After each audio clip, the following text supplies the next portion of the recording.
Welcome to lpcheck.com, your easy, no-frills way to your English language proficiency. In this video, you will see what awaits you when you take the test with us on www.lpcheck.com. Say hi to Magdalena, who answers all the questions and successfully completes her English language proficiency test.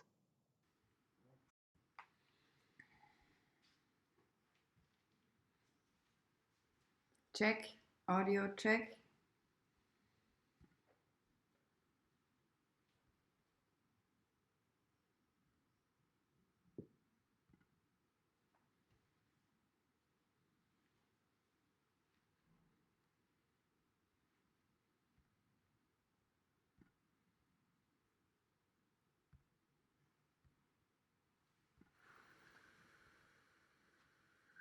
What was your first contact with the aviation world? And did you know you want to be part of that world straight away? My first contact with the aviation world was actually when I was 18. I just had finished school, and then I was searching a job, and then I ended up being at an airport doing check-in and boarding for charter flights, and that was my first contact. And I clearly fell in love quickly with aviation, and but I didn't know before that this is what I like to do. So I was not like you hear of young boys that were dreaming of being a pilot one day. That was not my story. So I actually found a job besides being at university, and then I figured out that the job is more interesting, and the planes and the flying is more interesting than being at university. Yeah, and then I decided. It took actually a few years until I really started becoming a pilot myself, but I started eventually.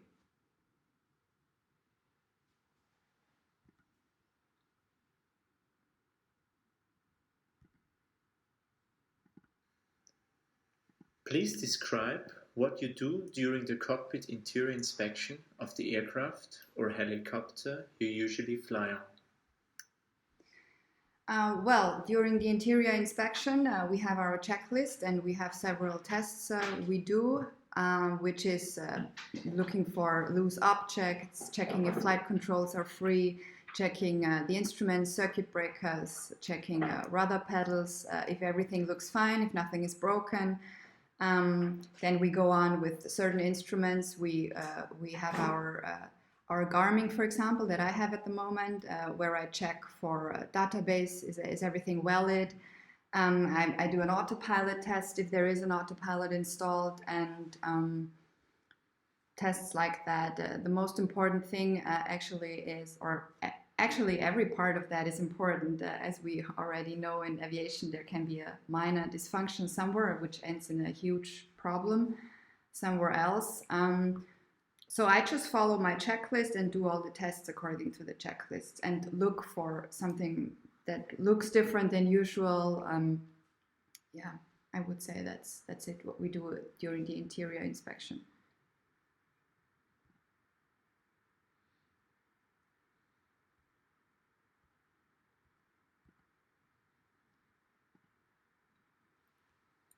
Are there any incidents or accidents you had in your flying career that you want to tell us about so other pilots can learn and avoid them?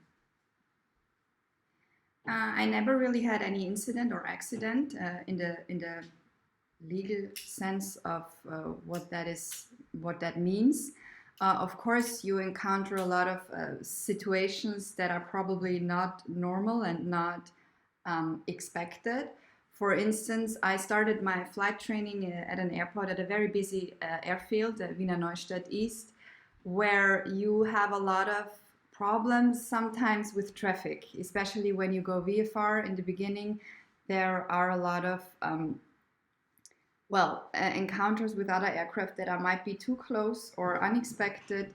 Yeah, that is my personal experience. I don't have any other incidents, accidents related to the aircraft or procedure-wise. I know, of course, teachers tell us about incidents to take care of and to think about, which is there can be a lot of things like, for example, that you forget something in your pre-flight check, or that, of course, you have some technical issues or pilot errors, human errors. There are a lot of things that our teachers are eager to tell us and to take care of. So, but me personally, I never had an incident or accident.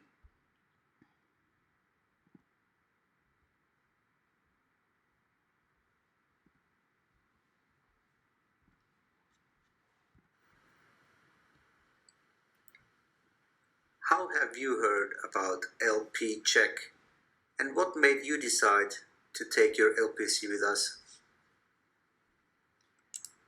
Well, I was looking for a language proficiency test that is, well, I would say modern and easy to access wherever you are in the world, because it's not really up to date anymore to have to go somewhere, be physically there and wait for hours, prepare to get there and stuff like that. I needed something that is easily accessible, that is working quick. I contacted them and I got a very quick answer, which was very good for me because time matters, as we all know.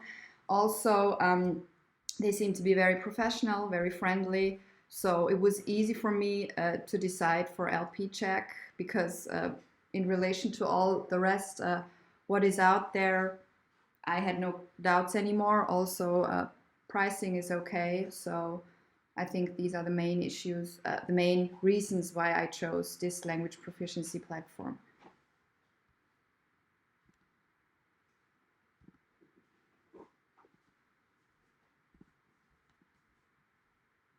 Have you ever experienced any kind of adverse weather in your flying career? Also, tell us how you dealt with it. Yes, I have encountered bad weather in my VFA training. I had to divert. I can remember one time I had to divert because my destination airport seemed to be, from what I saw, and I was a student, so maybe from my perspective now it was not that bad, but I saw there was rain and too much clouds, which I didn't expect. So I diverted to my alternate airfield. And I also encountered bad weather. I just departed in Wiener Neustadt, and visibility was worse than expected from when we watched from the ground. So I turned around and landed back in Wiener Neustadt. In IFA training, of course, you have to take care not to fly into CBs or other clouds that can have a lot of convection and or even lightning going on. So I never encountered that. But I think when you do a good preparation and check the weather before you go on a flight, this should not really be a problem. And because it's really a safety matter to check that before. And so I think it's a good sign that I never really encountered very dangerous things when it comes to the weather.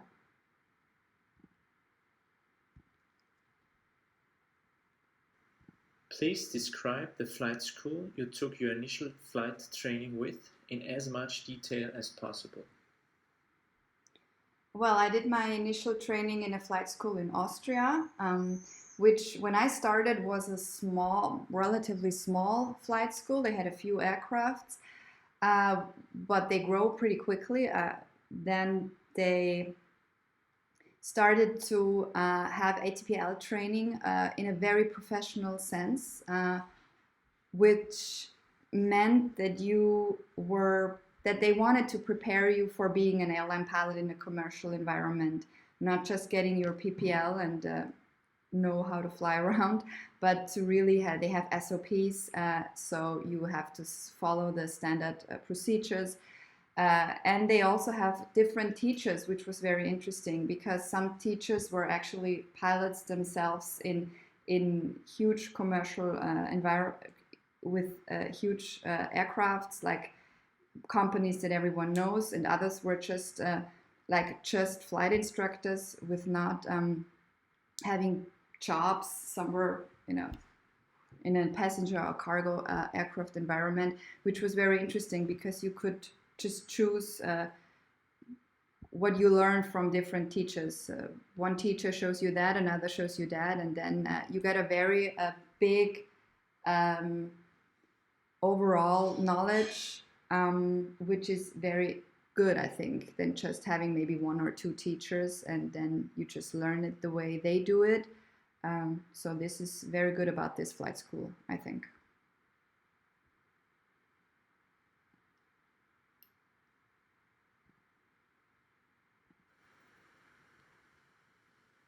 If money wasn't an issue, which kind of flying holiday would you do?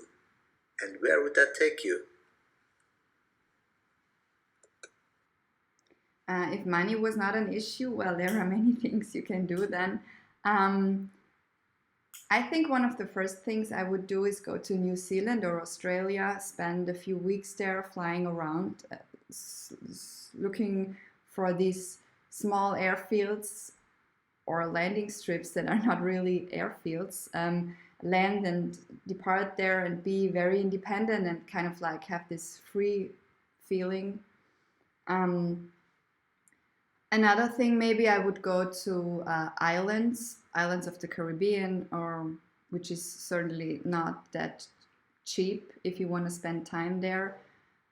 And also, in general, if money was not an issue, you can just use little general aviation aircrafts more often because they are expensive. Every minute flying with them, fuel and stuff, it's all very much money related. So I would just go flying more maybe and just go for a weekend. I go there and another weekend I go somewhere else. Doing more of flying is something I would do if money was not an issue.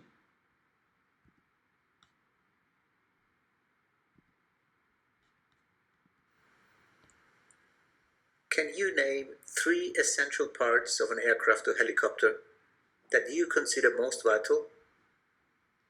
Pick one of them and describe it in as much detail as possible.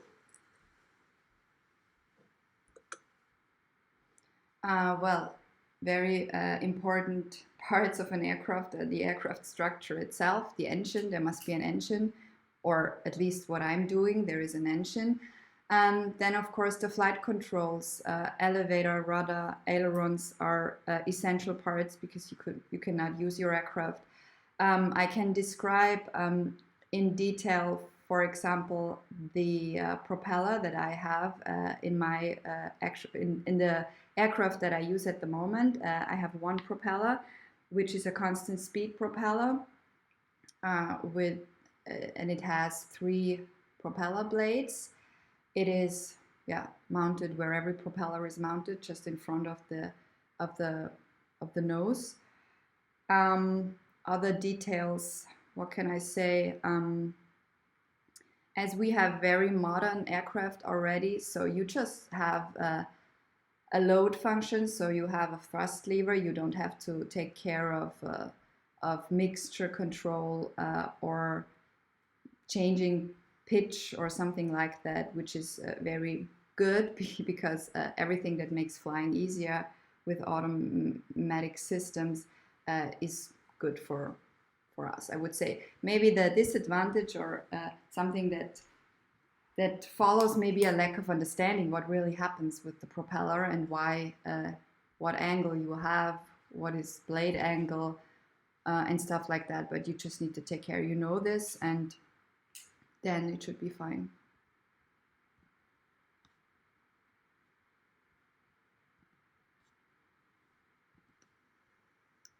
You take off with your Cessna 182, and when reaching rotation speed, you don't have to pull on the yoke as the aircraft lifts off on its own. After liftoff, you even have to push the yoke to reduce the high pitch. What could have been the reason for that phenomenon that you experienced the first time in your flying career? So first thing that comes to my mind is that there is something wrong with loading, with mass and balance. Maybe I just made a mistake in my calculation, or I didn't check what's actually in the aft part of the aircraft, or maybe it's just a trimming problem, that the aircraft is not properly trimmed for takeoff. So I have not the proper load on my stick, which is something I can easily correct. I should correct quickly maybe, because you get to stalling speed too soon, probably. Or there is truly a technical malfunction with your elevator, which is also something you find out quickly, because when it's not responding to your inputs anymore, then you probably have a serious problem, a more serious problem than just mass imbalance. Yeah, and the problems that arise is as you are just closer to stalling speed, of course, with such a situation, then you would usually expect from your normal takeoff performance what you're used to. So you just need to take care to pitch down quickly.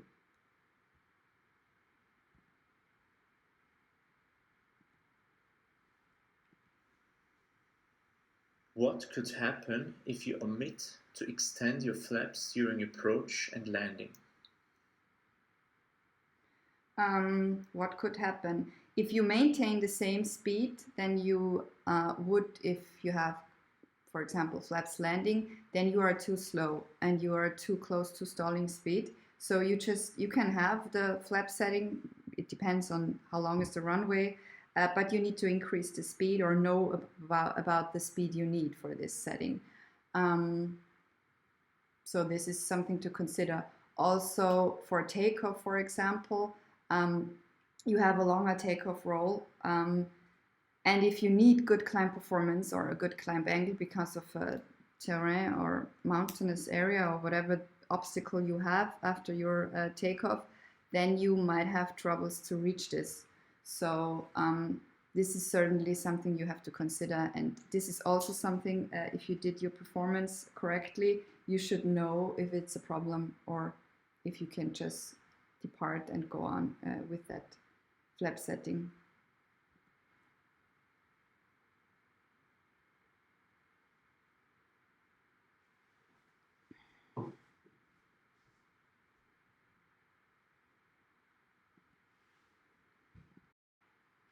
This is Wien-Schwächert departure information Golf at 2150. Departure runway 29, arrival runway 29. All aircraft departing between 2100 local time and 0700 local time will be cleared via noise abatement SID. Strict adherence is mandatory and will be monitored. Transition level 120. Wind touchdown zone 190 degrees 7 knots. Weather okay. Temperature 11. Dew point 10. QNH 1003. Aerodrome trend no seat.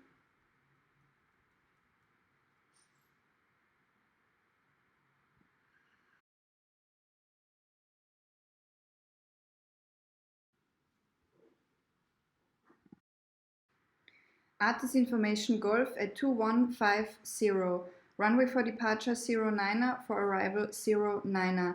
Between 2100 and 0700 local time, cleared via noise abatement SIDs. Transition level 120. Wind touchdown zone 190 knots. KEF okay. Temperature 11. Dew point 10. QNH 1003. Trend no sig.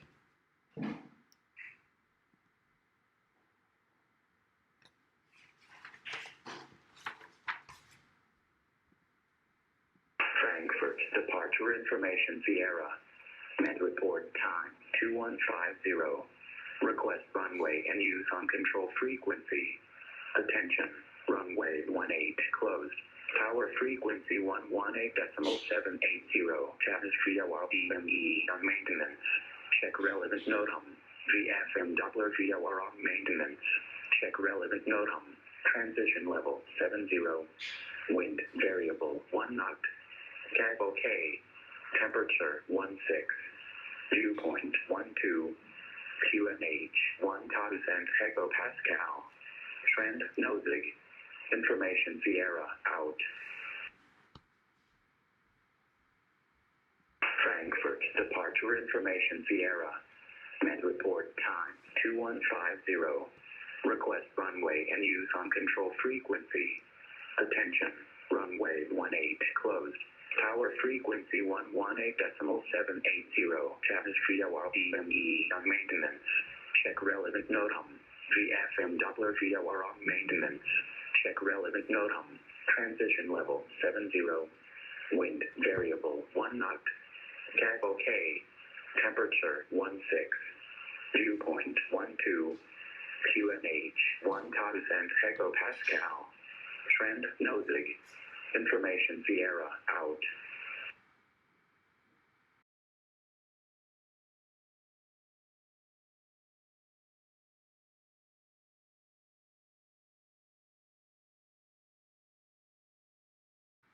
Departure information Sierra at 2150. Request runway via control frequencies. Runway 18 is closed. Tower 118.780. Check relevant NOTAMs. Transition level 70. Wind variable 01 knots. Cave OK. Temperature 16. Dew point 12. Trend nosig.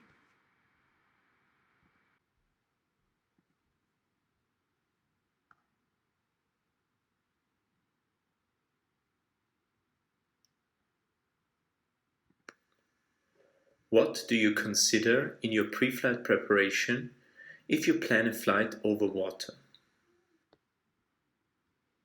In my pre-flight consideration, if I plan a flight over water, I consider that I might need life jackets if I have any engine troubles or other technical malfunction over water, and I need to do emergency landings on water, ditching.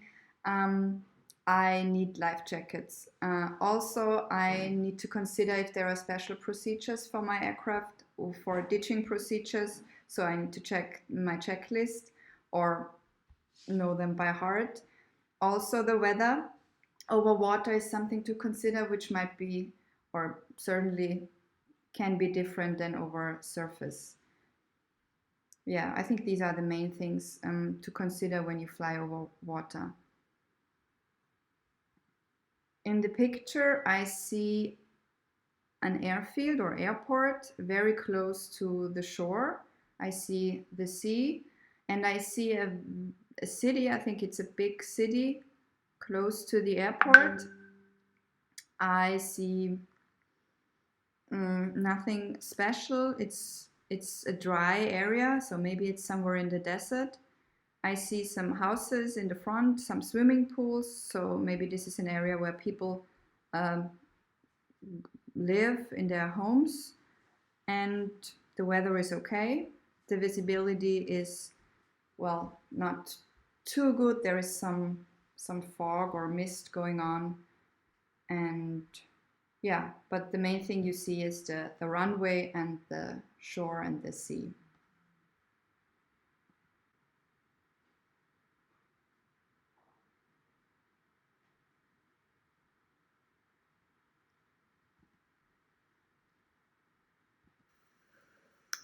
Why do you think is only one person handling the heavy hangar doors while the others in the picture are having a pleasant chat?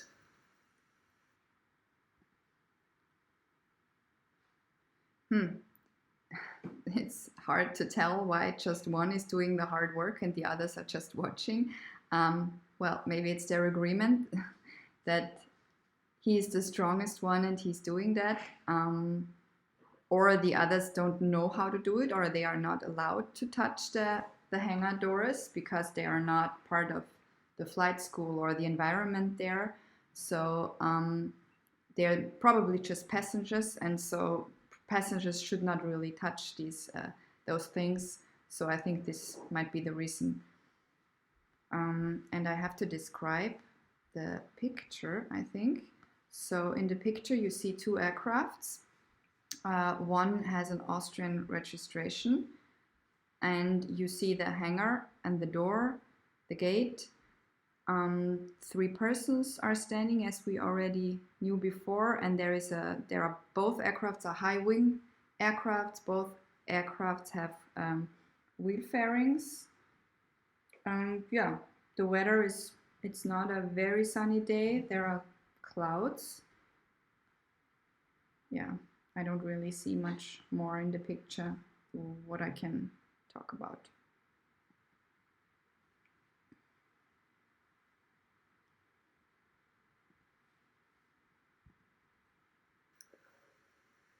Have you ever flown such a full flight simulator? Tell me about that experience. If not, tell me about what you think it would be like. No, I have never actually flown a full flight simulator. In our flight school, we used a small FNPT2 simulator, which is different than the full flight, because the full flight is the most interesting thing with the full flight simulator is that it moves with you, and it simulates well, all the movement of the aircraft, acceleration, deceleration. And I think this is really special because it gives you a feeling of being in an aircraft for real, and not just following the procedures, but also feeling the loads that go on during a flight. This is certainly pretty cool, and probably the reason why full flight simulators are that expensive.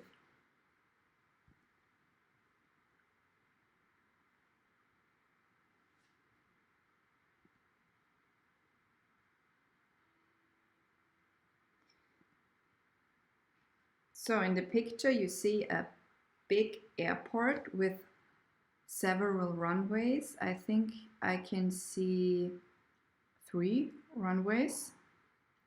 You see a lot of aircrafts in the parking positions, so it's probably a busy day. Then what else do I see? I see beautiful landscape around the airport with some villages and maybe even a city somewhere. I see clouds, probably even a ceiling. I don't know if the if the base of the clouds is actually, I think it's pretty low. What else do I see? I see some streets and also a highway. I think it's called a highway. I can't really tell where this airport is. It's not familiar to me, but yeah, probably the landscape looks like as it probably is in Europe somewhere, but I cannot really tell, so I better say nothing about that.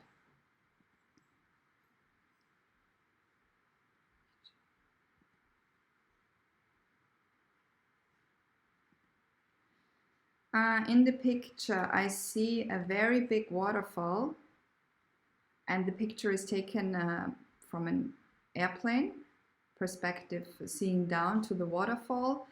It's very beautiful, so it probably was a scenic flight over this area to watch exactly what we see in the picture. Again, I don't know where this is. It's not familiar to me. I see streets passing by, and it's actually very beautiful. This is why you go for scenic flights, and I would say I plan to go there because I really like the picture.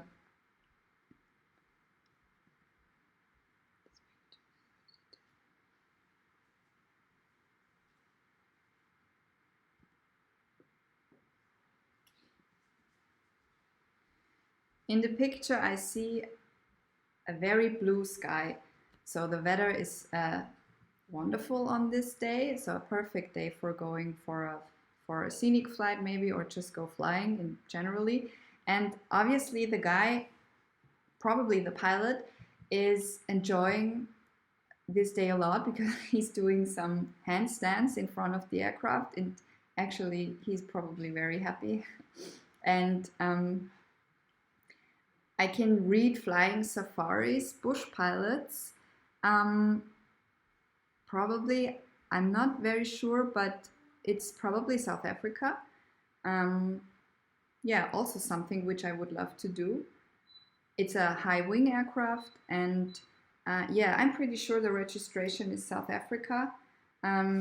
So also something what we heard before, money intensive thing, and if you have a lot of money, you can do this. It's probably a good idea.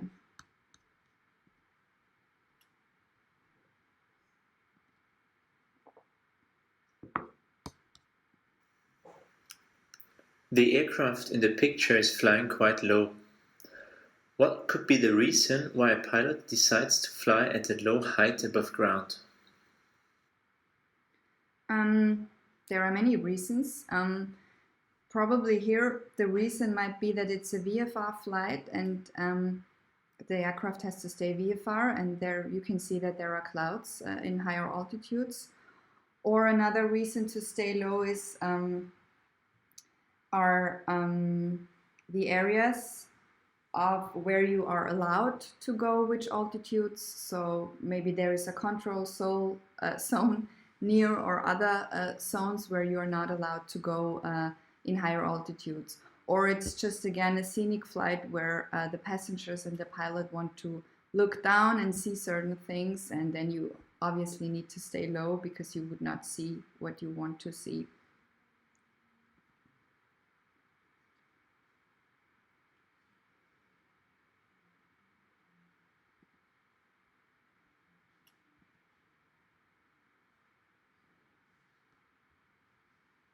In the picture, I see the cockpit of an aircraft. I see green headphones. I also see, I think, iPad-like thing mounted on the left side. I see bad weather, I see clouds, so it's not a very sunny day. I see a yellow building on the left side. I can also see, yeah, old conventional instruments and probably an autopilot. I'm not sure. It gets a little dark in the picture. Yeah, I don't see any pilots, any passengers. I just see the cockpit of a small general aviation aircraft.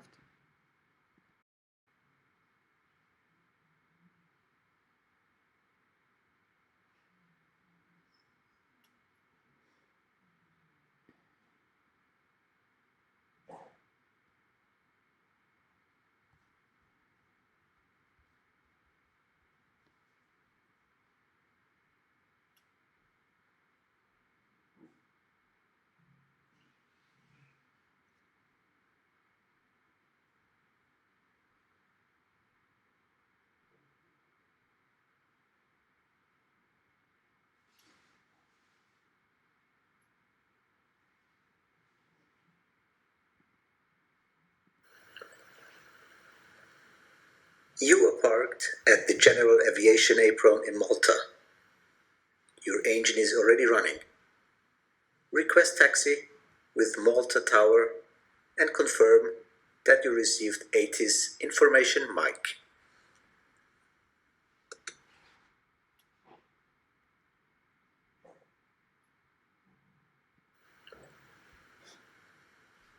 You are parked at the General Aviation Apron in Malta.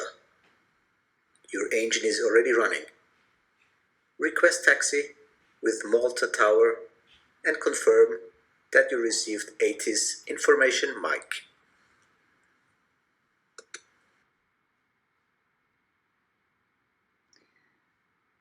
Malta Tower, Niner Hotel, India Mike Romeo, information Mike, request taxi.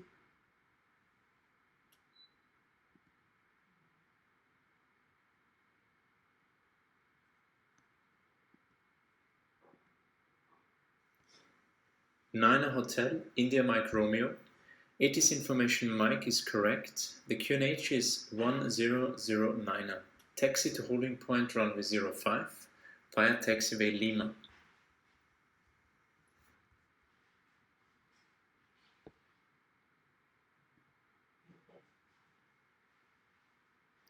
QNH 1009, taxi to holding point 0 Mike via taxiway Lima.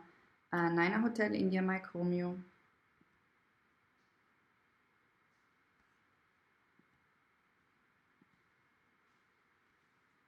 Niner Hotel, India Mike Romeo, use caution.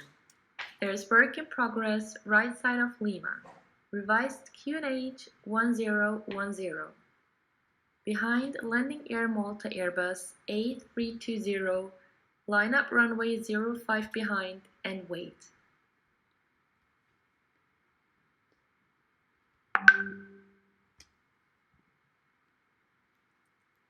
Niner Hotel, India Mike Romeo, use caution.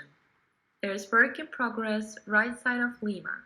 Revised QNH 1010. Behind landing Air Malta Airbus A320, line up runway 05 behind and wait.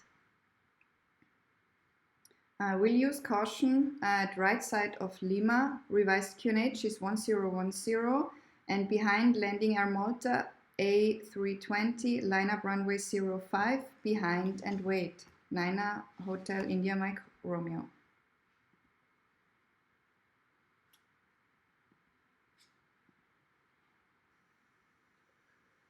Niner Hotel, India Mike Romeo. After departure, fly heading 050 and climb 2000 feet. The wind 090 degrees, 13 knots, gusts 20 knots, cleared for takeoff runway 05. After departure, fly heading 050, climb 2000 feet, cleared for takeoff runway 05. Niner Hotel, India Mike Romeo.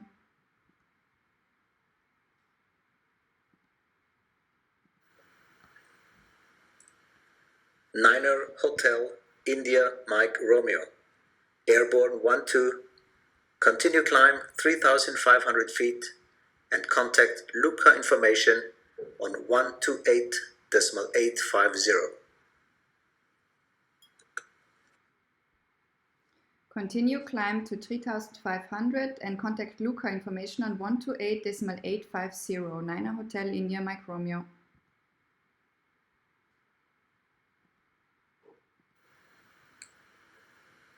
Make an initial call with Luca information stating all vital information. You are just leaving the Malta control zone to the northeast at 3,500 feet.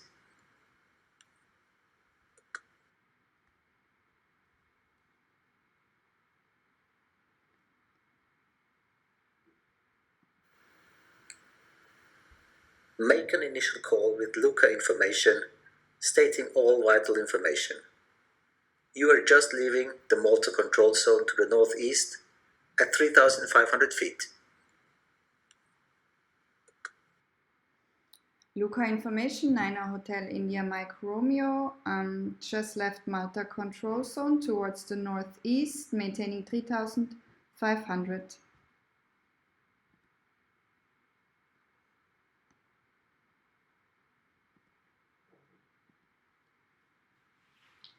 Niner Hotel, India Mike Romeo identified. Fly VFR interaction to Syracuse. VFR climb up to flight level 75 is approved. We received a pilot's report that there is a thunderstorm south of Noto with tops at flight level 280 moving southwest intensifying.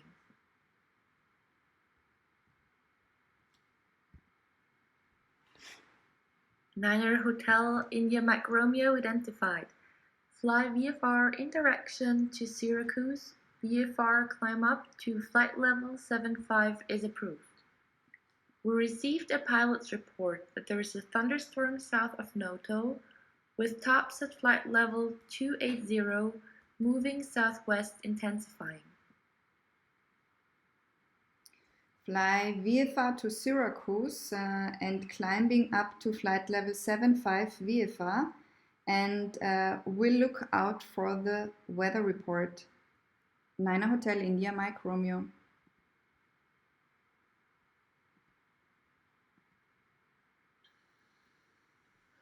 State that you want to avoid the thunderstorm in direction west and that you want to descend 4,500 feet to stay clear of clouds. Niner Hotel India Mike Romeo, I want to avoid the thunderstorm in direction west and descend 4,500 to stay clear of the clouds.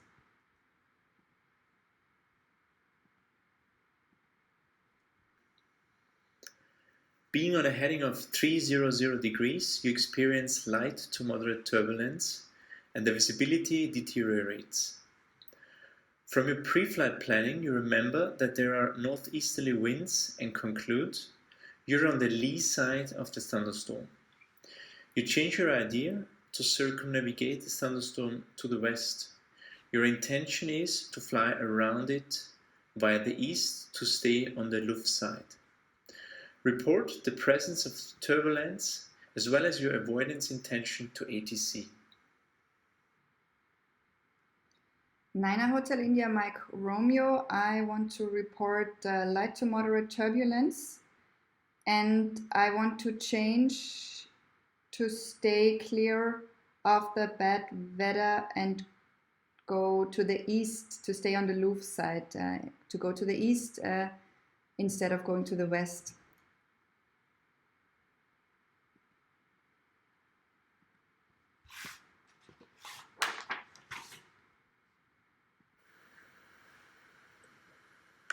Niner Hotel India Mike Romeo. You may fly around the thunderstorm in the east. Use caution. There is a Piper arrow. Papa Alpha 28 at your 5 o'clock position, 6 nautical miles, 5,500 feet southbound.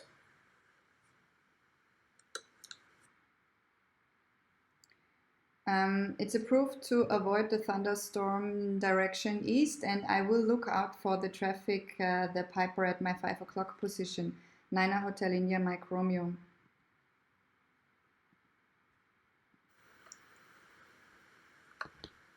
Niner Hotel India Mike Romeo. Contact Catania information on 132.4. Catania information on 132.4, Niner Hotel India Mike Romeo.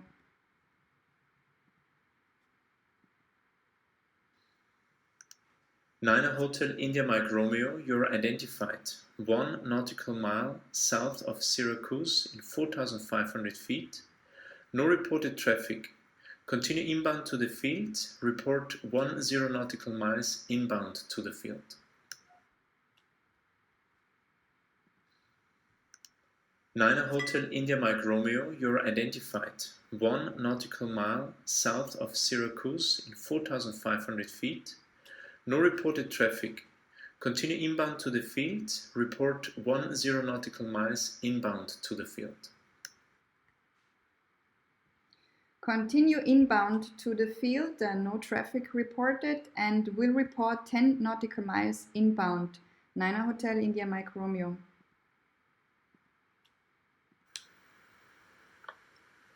Niner Hotel India Mike Romeo. Contact Catania Tower on 118.7.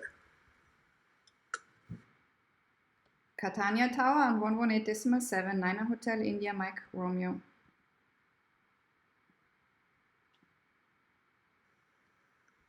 Niner Hotel India Mike Romeo. Enter right base runway 08. The wind is 080 degrees, 15 knots. Clear to land runway 08. After landing, expedite leaving the runway. There is an Airbus A320 landing as number 2. Niner Hotel India Mike Romeo. Enter right base runway 08. The wind is 080 degrees, 15 knots. Clear to land runway 08. After landing, expedite leaving the runway. There is an Airbus A320 landing as number 2. Enter right base, runway 08, cleared to land, runway 08, and will expedite leaving the runway. Niner Hotel, India, Mike Romeo.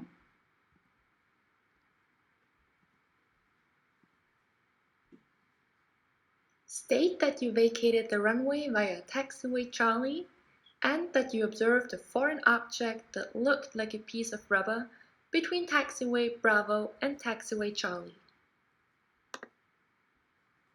Vacated the runway via taxiway Charlie, and I want to report I saw an object that looked like rubber between taxiway Bravo and Charlie. Niner Hotel, India, Mike Romeo.